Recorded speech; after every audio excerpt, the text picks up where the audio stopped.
Hello, everybody. So I think this is the controller, right? Correct. All right. You guys look so happy. So my name is Francesca Ekondaho, as he introduced me, and I'm coming from Ivory Coast, Cote d'Ivoire. I actually work as a program coordinator for Outreach in Africa at the Pulitzer Center. And today I will be here to talk about resilience as a story, not as a system, sorry, not a hero story. So, who loves hero story here? Hands, please. Okay. So I actually love reading books, articles, and reports about hero story.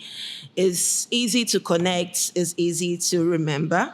But I believe resilience, true resilience, is a system. And this is why I think so. So, in many conversations over this past year, we have seen media freedom as a civic space in Africa for framing resilience.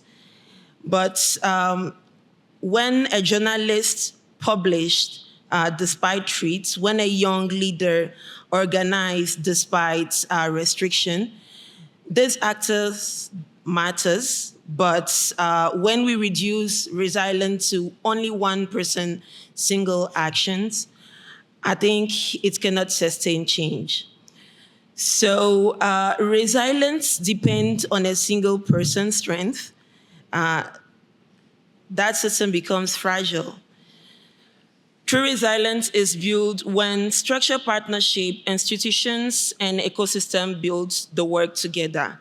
In that case, when only person is not available to continue the work, the system can still continue to work.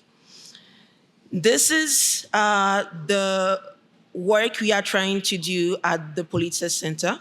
So we work at the intersection of journalism, narrative, and strategy partnership.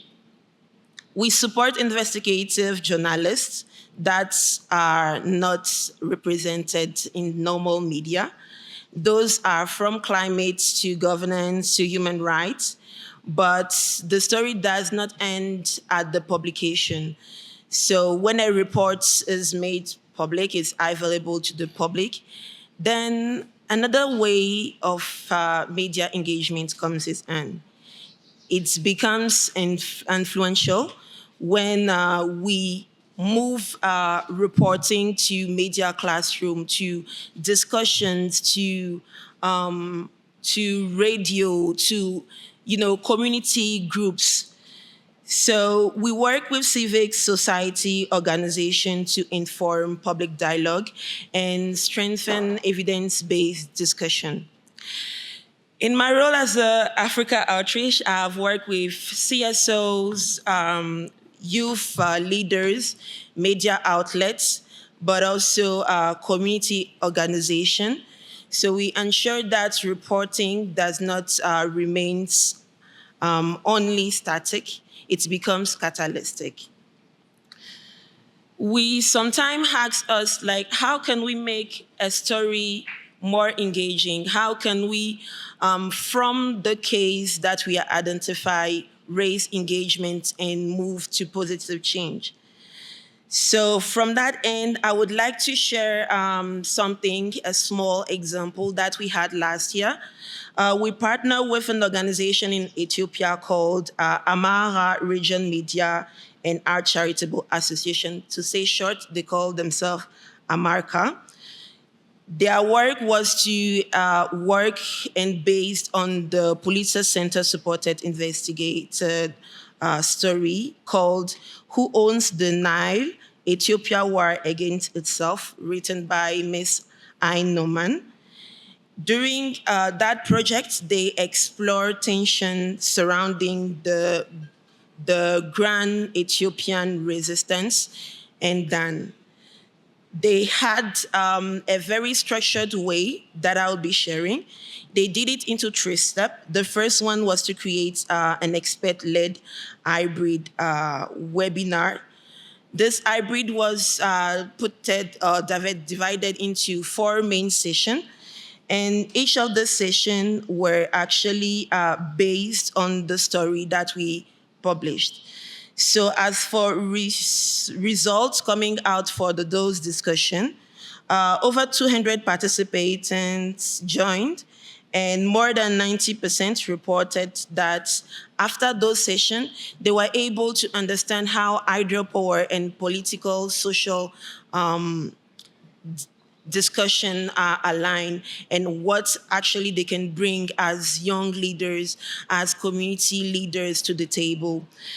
Next on, they ran a digital contest, which was kind of creative. It was multidimensional. They had TikTok videos, short reels, and also multimedia storytelling to have more impact from the story. So from a story, we get to an engagement activity that is supposed to have an impact to the wide public. Overall, we got 236,000 online views. So after the session, after the contest, they now had an understanding, and now youth becomes inclusive because we put those reports into something that they can easily connect. For instance, social media. And lastly, they did a community radio broadcast series that also was based on the story in order to promote discussion around the topic that they identify. So with these radio shows that they produced, they were able to connect with local farmers, with local women who are not always heard when it comes to media, whose voice are not really heard when it comes to decision making. So they were also included in that discussion.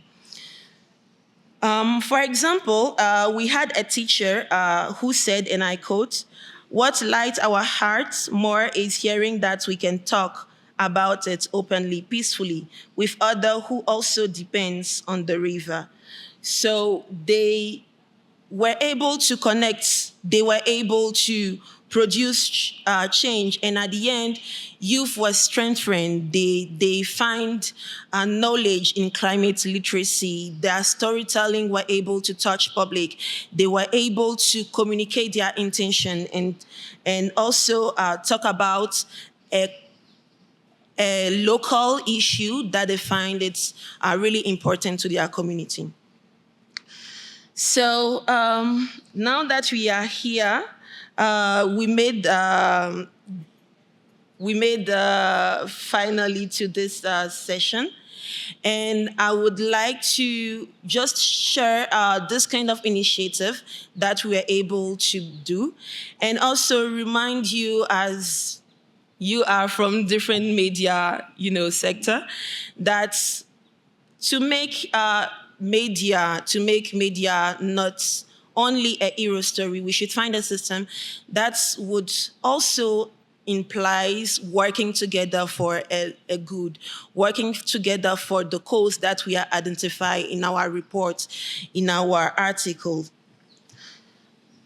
So in that case, the story that I shared from the Amaka project was not just a story, it was a system, because it was not just something that was published. After publication, we had impact. After publication, we had engagement. And this is the kind of system that I would like to promote today.